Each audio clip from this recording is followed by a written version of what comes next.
सम्मानित किसान साथियों, मैं गणेश शुक्ला, राष्ट्रीय कृषि बीज भंडार गौरा का स्टोर इंचार्ज। ये आपका स्टोर इंचार्ज गौरा में फतनपुर थाने के थोड़ा आगे बढ़ने पे स्टेशन रोड पर है। आप सभी को प्रणाम वंदना करता हूं और दुबे जी को बहुत बहुत धन्यवाद इस कार्यक्रम में, इस गांव में इस तरह का आयोजन होने के लिए।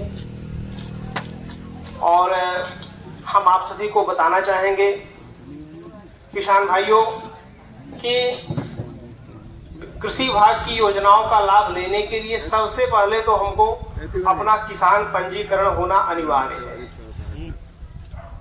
जिन किसानों का पंजीकरण है वो ठीक है, बाकी जिन किसानों का पंजीकरण अभी तक नहीं है वो अपना पंजीकरण करवा लें। किसी भी सहज केंद्र पर जाकर के आप अपना पंजीकरण करवा सकते हैं। पंजीकरण के लिए आपको खतौनी, बैंक पासबुक, आधार कार्ड, ये 3 कागज ले जाने होंगे। और पंजीकरण करवाने के बाद एक फार्म भर के उस कागज को अपने कृषि बीज गोदाम पे दे देना है, जो कि जिले से और फिर उसके बाद लखनऊ से ये वेरीफाई होगा। तब आप आगे से प्रक्रिया में कंटिन्यू हो जाएंगे। पहले की व्यवस्था में क्या रहा किसान साथियों कि आप जो भी कुछ बीज लिया करते थे गोदामों से, उसका अनुदान आपके खाते में जाता था। इस वर्ष से एक नई व्यवस्था है कि यदि आप बीज ले रहे हैं तो आपको उसका जो भी अनुदान बनता है आपको केवल कृषक अंश ही देना है। अनुदान तुरंत आपका जो है कट जाएगा। ये इससे बहुत सबके लिए राहत है। पता चला कि आपके कागज नहीं कंप्लीट है तो अनुदान प्रभावित होती है। ऐसे कंडीशन में ये बहुत अच्छा हो गया है। इसके लिए आप रजिस्ट्रेशन अपना करवा लीजिए। और खेती के 3 सीजन होते हैं, रबी, खरीफ और आपके जायद। जैसे हमारा पढ़ाई का सीजन शुरू होता है खरीफ जुलाई से, उसी तरह से हमारा खेती का है खरीफ, रबी, जायद। जुलाई से खेती में हम खरीफ के सीजन में जितनी अच्छी मार्क कर ले जाए उतना ही अच्छी हमारी साल भर की खेती होनी है। अगर हम धान की खेती में फेल हुए तो साल भर हमको समस्या बनी रहती है। कैसा भी आपका खराब खेत हो, आप टारगेट अगर तय करके चले कि हमको धान के सीजन में इसको काम करना है तो निश्चित ही आप सफल होंगे। धान में आप फेल हो गए तो आप चुपचाप बैठिए, ये मेरा अपना अनुभव है। और खेती एक ऐसा विषय है जिसका कोई ओर छोर नहीं है, कोई सीमा नहीं है, ना कोई इसका तय हिसाब है कि हम जो लगा रहे हैं वो मुझे मिलेगा या मैं करने चल रहा हूँ तो क्या उसका प्रतिफल सामने आना है। खेती में सबसे बड़ी चीज होती है कि हम कितना अच्छा इसका प्रबंधन कर सकते हैं, क्योंकि मूल्य तय करना हमारे हाथ में नहीं है। यदि सरकार भी तय करती है तो वो भी हमारी पहुंच में नहीं है। खेती में सबसे बड़ी चीज अगर सोचना है, विचार करना है तो हमको ये तय करना है कि अपनी हम लागत को किस लेवल पे क्या करें कि लागत हमारी कम हो। जितनी हमारी लागत कम होगी, जितना अच्छा हमारा मैनेजमेंट होगा, उतना ही हम फायदे में जाएंगे। खत्म होगी। और आपके इससे जुड़े हुए मैं जहां तक अनुभव करता हूं 15 से 16 विभाग आपके गांव के लिए होते हैं और सभी अपने दायित्वों का निर्वहन करते हैं। जैसे हम ही लोग गौरा से चल के यहाँ पे आए, इस गांव के एक कोने पे बैठे हैं, कर तो रहे कार्य ही लेकिन सब तक नहीं पहुंच रहे हैं। तो इसी तरह से हर विभाग वहां से जब चलता है तो अपने अपने कार्यों को करते हैं।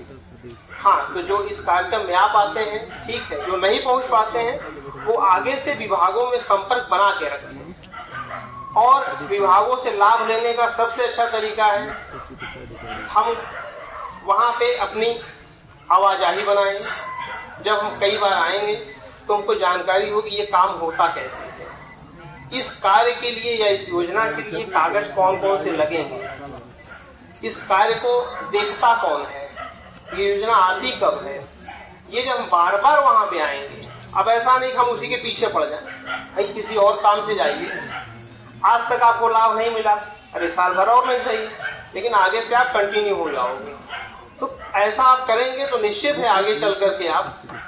और अगला, खेती के विषय में हमको संगठित होकर काम करना है। संगठित माने कि हम कृषक हैं, तो हम जब खेती करें, खेती से उठें, तो अपने कृषकों के बीच में ही बैठे जो अच्छी खेती करते हैं। और जब वहां से आगे बढ़ें तो हम संगत उन व्यापारियों से करें जो खेती संबंधित व्यापार करते हैं।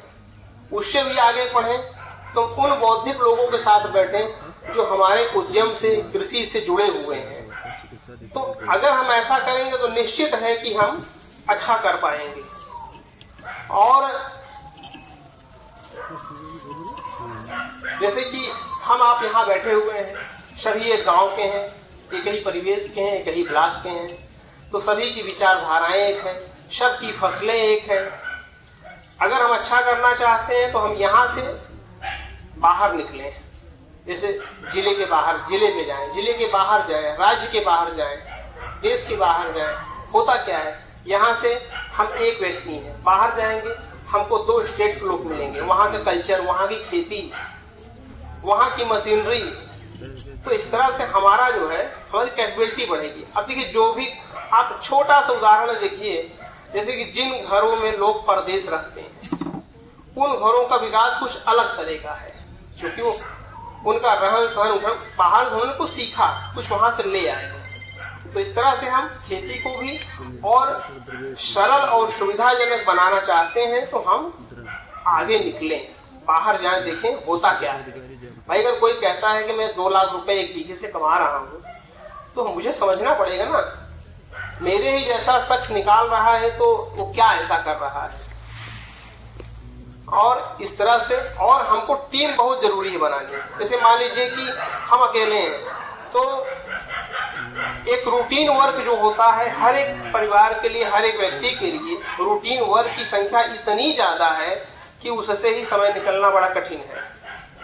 तो जो हमारे पास टीम होगी, टीम मतलब कि उन व्यक्तियों से भाई जिससे हमारे विचार मिलते हैं, हमको सबको नहीं जोड़ना, जिनसे मेरी मित्रता है, जो हमारे जैसा सुन लेते हैं।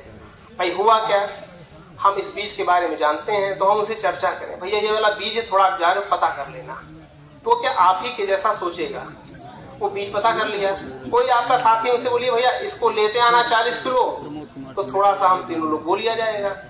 तो इस तरह से अब 3, मान लीजिए आपको कोई चीज मिल गई, तो आप वहां से लाइए। तो अगर आप नहीं बो पा रहे हैं, समय नहीं मिल पा रहा है, संसाधन नहीं है, तो आप अपने किसी घनिष्ठ को दीजिए कि भैया इसको करिए आप। तो होगा क्या, जो आप लाए हो वो व्यवस्थित होगा, उसका जो रिजल्ट सामने आएगा, तो आगे से आप भी प्रमोट होंगे कि हाँ ये अच्छा है, करना चाहिए। तो इस तरह से आप लोग जो है खेती का